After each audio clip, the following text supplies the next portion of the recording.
Hi guys, it's Not Bob here today, and I'm going to be showing you how to make the perfect Vegemite and cheese grilled cheese. So the reason I'm making this is because I saw a lack of how to make these on the internet. So I'm just going to have a go at making it myself, make it look as perfect as possible. Now let's get started. Now I'm going to be using Nuttelex for my butter, and we're going to be cooking it on the pan. So this should be pretty easy. So first of all, we're just going to want to get probably 2 pieces of white bread cut to toast. And then we're going to want to butter it. Give it a thick layer of butter. Each piece a good thick layer. This will help to make it more tasty, more crispy on the outside. And have like a more foamier inside, which will taste very good. And when you probably the same amount on the next piece of toast. And I know some people use mayonnaise for these, but I just think butter's the way to go because it's got more flavour in it. It kind of just works better, it tastes better, it makes the bread more foamier. I just think butter's the way to go.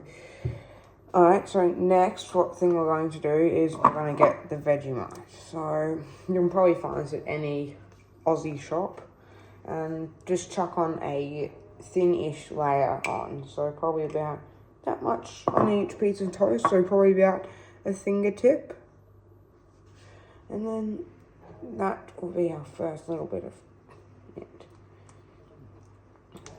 And then just spread it out widely over the entire piece of bread to make it, it doesn't have to look pretty, but it'll taste good after. Well, I think I might need a little bit more Vegemite on this piece. So give it a decent layer of Vegemite, because otherwise you won't taste the flavour in it. Alright, it's probably one looking a bit like that. Next piece of toast. Okay, I'll put some nuts on this one. Alright. So yeah, and then after this we're going to put the cheese in, and my preference for cheese is just normal store-bought tasty cheese, but get the block because it tastes better when you slice it yourself, because then you can get your ideal thickness on it. Trust me when I say that it matters a lot. Okay, I think we're about done. Yum. Okay. Get just normal cheese, like I said, chuck it on. Try and get it not too thick, but not thick. So, probably looking a bit like this. Then just chuck the other piece right on top of it. Gonna look a bit like this. Now, what I do, which some people think's a bit weird, is with my Nuttelex, I put some Nuttelex on the top, and that helps crisp up the top a little bit. So not too much, probably about yay. And just put a light layer on top to help it crisp up. So this will help it be like a lot more crispy on the outside and more flavoursome. Okay, and once we're done this, we're going to put it on the pan and start to cook it. Okay, we're going to start to cook it now. I'll come back to you guys when I'm at the pan. See you for now. Alright guys, we're back.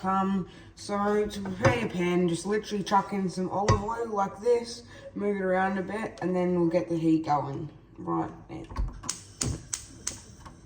Okay, you want as much heat as possible with the pan to help get the oil around it.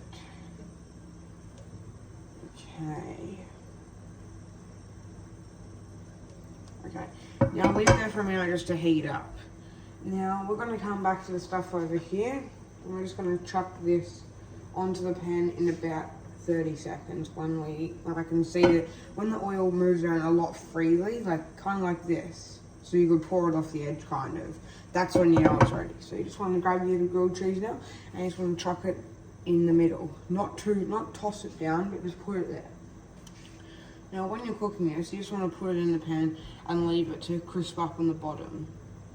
Now I'm going to get out the egg flip, and you can use plastic one, metal one, whatever to flip it. Preferably I'm going to use the metal one just to get under it better and cook it and be able to not tear it apart with the plastic one. So when you're cooking it, you just kind of want to make sure it's crispy on all sides. I'll come back to you guys when we flip it. Alright guys, hi, we're back. We flipped it now, so I'll give you a look. It's looking pretty good. Now, one thing I really do like to do with it when I'm cooking it is, I get just my normal table salt and I give it a sprinkle on it once I've cooked it. Now this helps make the cook more even, and it helps it tastes, adds some like salty flavour to it. So not too much, just a little bit. And then generally I wait for the other side to cook, and we'll flip it again so the salt can go in, and then we'll flip it again so the salt can go into the other side. Now, over this process, the cheese should be slowly melting. As you can see here, the cheese is not fully melted yet, but it is starting to melt. So this is going to slowly cook the bottom and the top. I'll come back on when I flip the other side and put some more salt on. Hi guys, we're back again, and we flipped it again. Now this side's looking good too. So we're going to do the same, sprinkle a little bit of salt on there. Not much, probably about a pinch or so. So just like sprinkle a pinch on. And then we should be getting close to a melted layer. Now, if you're not getting that close, I recommend flipping it slightly to the side just so we can get the melt better. Now we're just going to check the other side salt, check it's cooked in. Yep, it's cooked in good. Now you'll be able to see how it's crisped up a bit more because the salt is genuinely really helps. So just give it a flip around.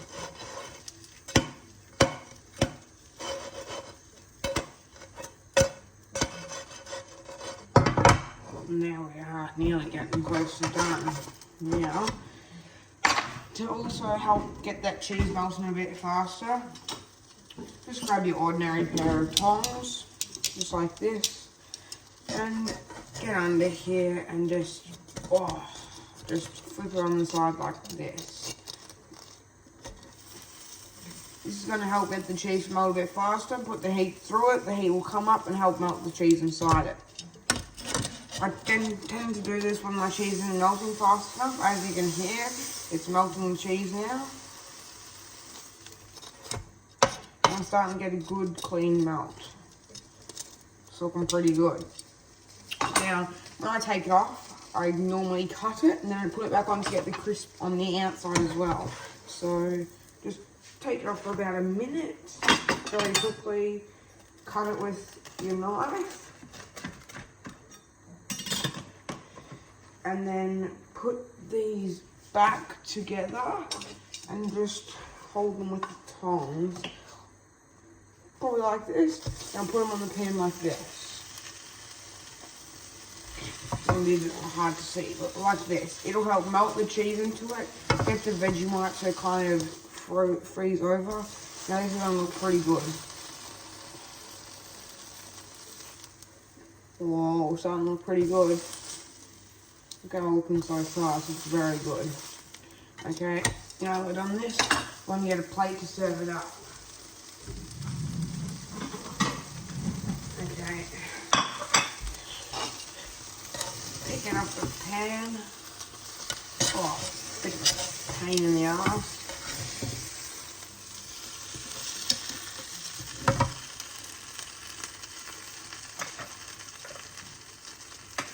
It's looking very good. Try and get all the cheese off the pan, put it on top. I'll be back to you guys when we taste it. See you for now.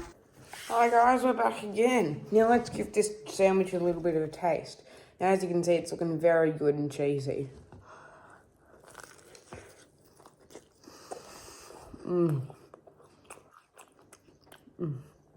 That layer is perfectly crisped.